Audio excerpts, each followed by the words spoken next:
Oh, friends, over the past few weeks, coronavirus fears have been building among Americans. So we decided to bring Dr. Richard Chaffoo joining us now to break down some of the myths you might be hearing. Dr. Chaffoo, good morning, and thank you for coming. Good to be All here. of these that we're about to talk about, Yes. I personally have seen posted, circulated, texted to me by people that I can't believe would even consider believing some of this stuff. But when you Right. get this information out to people who are just looking for answers right now, they're just about ready to believe anything. Exactly. And that's the problem, is that there's a lot of information out there on the web, but just as there's a lot of information, there's also a lot of misinformation. And how does the public navigate the healthcare system? It's very complicated unless you have a medical degree, and even having a medical degree, we're all within our own fields or specialties, so it's a complex problem.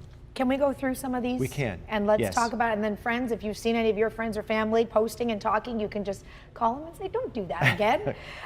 The biggest myths right now that we've seen are these DIY hand sanitizers. People making, I've seen reports of even people like burning their skin because they're just doing it wrong. Can you do Yeah. DIY sanitizers? Well, the best thing is most studies seem to indicate you need at least a 60% alcohol within these hand sanitizers. And some of these, Shally, have things like aloe and other things that actually will not allow these the products to penetrate the skin adequately. So if you want to use a hand sanitizer, it should be at least 60% alcohol. But a very simple thing is just warm water and soap.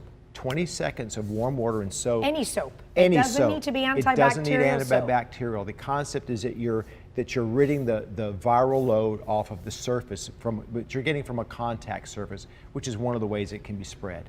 Every emergency, airborne, vitamin C, zinc, everything is off the market. So I've read tons of things. Take this, take that, take this, take that. What is the evidence here as far as supplements go?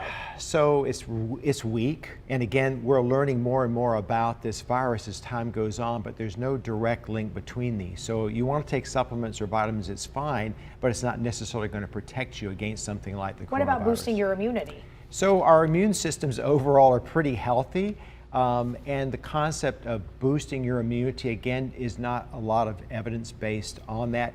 The people that seem to get in trouble with coronavirus, with the influenza virus, with all these other illnesses, are people that are relatively immunocompromised, meaning the extremes of age, the very young, the very elderly, people that are on chemotherapy, people that have cancer. These are people that are at most risk for not only this virus, but other diseases that can be easily spread. Okay, I've read 2 emails about don't let your throat get dry because the virus will stick to your throat, so drink water every 15 minutes. And then I read another one that drink a lot of water so you can flush the virus into your stomach and then the acid will burn it. That has been circulating everywhere. False and false. You know, it's important if you have a virus overall and you're more likely going to be dehydrated to drink fluids. I mean, that's a very commonsensical thing, but unfortunately, we're not going to drown a virus out. Viruses are more easily transmitted, as we know, they're respiratory. So we can get it from nasal secretions, from oral secretions, from sneezing, coughing, saliva, and then on contact surfaces where we pick it up. And of course, the concept has been over and over again told to us, if you're touching surfaces, you don't want to put that again, you know, on your face, because it's easily transmitted in that manner. Okay, the new one that popped up was taking Advil or ibuprofen for problems right now. So again, not a lot of strong evidence. You know, most of us have, fortunately, very good immune systems. There is some suggestion that these are, of course, anti-inflammatory agents.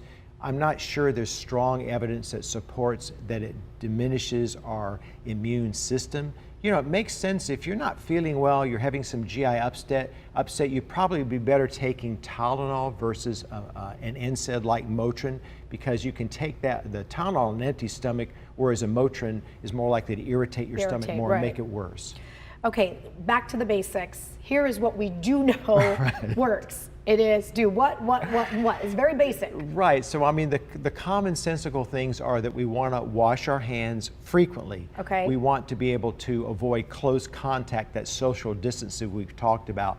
You want to be able to cover your nose and your mouth if you're coughing and you're sneezing. If you're sick, you wear a face mask if you're sick. Yes, to protect other people. Again, they're not antiviral necessarily. And then obviously, you know, when do you go and talk to your doctor? When do you call your doctor's office? Do you just show up at the doctor's office if you're not feeling well? Probably not a good idea, but calling your physician's office and saying, hey, I'm not well. And then what are the things that we would look for that will be some red flags? High fever, obviously, that would be one thing. Shortness of breath. Difficulty breathing, confusion, you know, confusion or being disoriented or blueness around the mouth may indicate a lack of oxygen. So those would be more serious indications to call your doctor's office and get advice from the nurse. And other than that, just stay home. Stay home, stay put, yes. Dr. Chaffoo, thank you for doing this. Thanks, I'm going to Shally. post this up because I think a few of my friends need to see it. All right. Chrissy Russo, 749. I wish this would be as easy to drink lots of water and flush it down your stomach and let the stomach acid burn this virus. Wouldn't that be amazing?